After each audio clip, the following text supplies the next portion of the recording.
When we ask, why do humans live in societies? Why don't we simply exist alone, isolated, without the need for others? We begin to uncover something profound about our very design.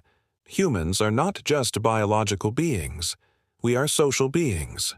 From the moment we are born, we rely on others for survival. An infant cannot feed itself, cannot protect itself, cannot even walk without the care of another. This dependence is not a weakness. It is a sign of wisdom in creation. It shows that human life is meant to be lived in connection, in interaction, and in community. The Quran reminds us of this reality. In Surah Al-Hujurat 49:13, it says, "O mankind, we created you from a male and a female, and made you into peoples and tribes so that you may know one another. Indeed, the most noble of you in the sight of Allah is the most righteous of you. Indeed, Allah is all-knowing, all-aware." This verse is striking. It tells us that diversity, different tribes, nations, and communities, is not a mistake. It is a purposeful design. The purpose is not to fight, not to divide, not to dominate. The purpose is to know one another, to exchange knowledge, to cooperate, to build civilizations, and ultimately to test ourselves in how we deal with others. From a sociological perspective, this is the foundation of society. Social interaction allows the transfer of knowledge, culture, and values. Without interaction, there is no language. Without language, there is no knowledge. And without knowledge, there is no progress. Think about how even the most advanced scientific discoveries require collaboration. One mind alone cannot build the world we see today. Cities, technology, medicine, and even art are all products of collective effort.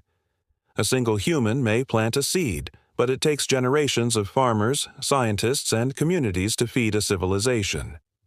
The Quran points to this cooperative design in Surah Az-Zukhruf 43-32. It is we who have apportioned among them their livelihood in the life of this world, and raised some of them above others in ranks, so that some may employ others in service.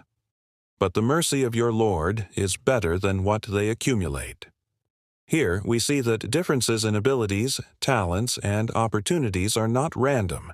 They are part of a system of interdependence. One person is skilled in medicine, another in teaching, another in farming, another in leadership. These differences force humans to rely on one another, not to create inequality for oppression, but to create cooperation for survival. Science and sociology confirm this. Humans are wired for interaction. Neuroscientists have discovered mirror neurons in the brain that activate both when we perform an action and when we observe someone else performing it. This means our brains are literally built to understand, imitate, and learn from each other. Psychologists explain that isolation damages mental health. Prolonged loneliness leads to depression, anxiety, and even physical illness. Our very biology pushes us toward society. But with society comes responsibility. Social interaction is not always positive. It can bring cooperation, but it can also bring conflict. That is why guidance is necessary.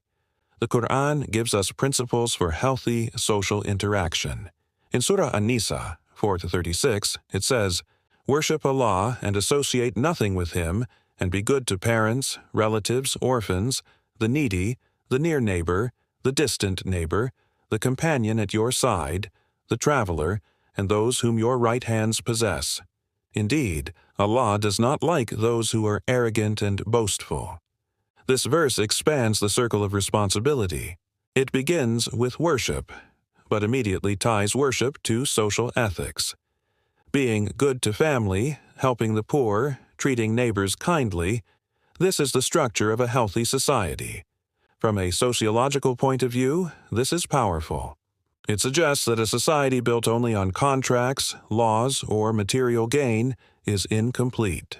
True stability comes when people see others not just as strangers, but as part of a moral responsibility.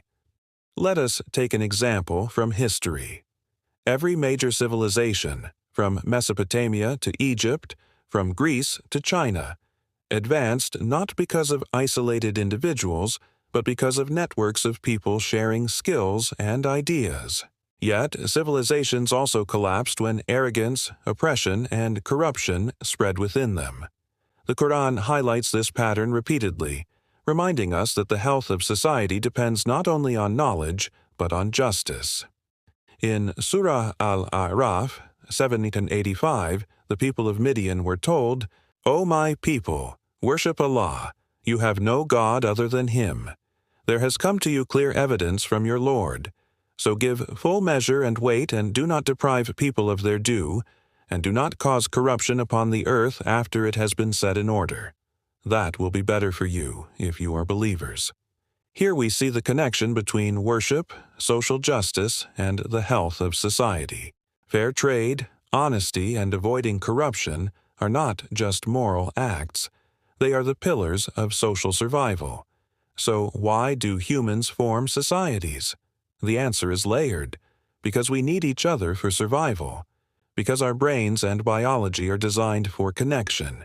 Because diversity pushes us to grow and learn. Because through society, we test our ethics and values. And ultimately, because it is part of divine design. Society is not just about living together. It is about learning to live rightly together. About building connections not only for material success, but for spiritual growth. About realizing that every interaction with parents, neighbors, strangers, or even enemies is a test of character. And when we look deeper, we find that the ultimate purpose of society is to guide us back to unity, not just with each other, but with the Creator who made us all.